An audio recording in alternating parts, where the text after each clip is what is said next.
Hello guys, আমরা দেখো নতুন বাড়িতে চলে এসেছি। এখনো কিছু গুছানো হয়নি বাড়ির, এই সবে ঢুকলাম। দেখো আমার বোন ফোন দেখছে। হাই কর দে।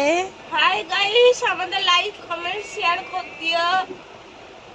দেখো আমার সোনু এখন ঘুমাচ্ছে। আমরা বাপের জন্মে কোনোদিন কারেন্ট দেখিনি গাইস, আমরা বাপের জন্মে কোনোদিন কারেন্ট দেখিনি। আমার মামামের জন্মে আমি কারেন্ট দেখছি। দেখো গাইস, ফ্যান চলছে, মুখের সামনে ফ্যান লাগিয়ে বসে। দেখো গাইস, মুখের সামনে ফ্যান, মুখের সামনে। প্রায় 4 মাস আমরা ফ্যানের হাওয়া খাইনি। 7 মাস, 7-8 মাস আমরা কারেন্টের মানে চোখে দেখিনি কারেন্ট। এবার বাপের জন্য তো কারেন্ট দেখিনি, আমার মামার জন্য কারেন্ট দেখেছি। এর জন্য মুখের সামনে কারেন্টটা, পাখাটা এই যে পাখাটা মুখের সামনে আমি নিয়ে বসে আছি, এত গরম লাগছে।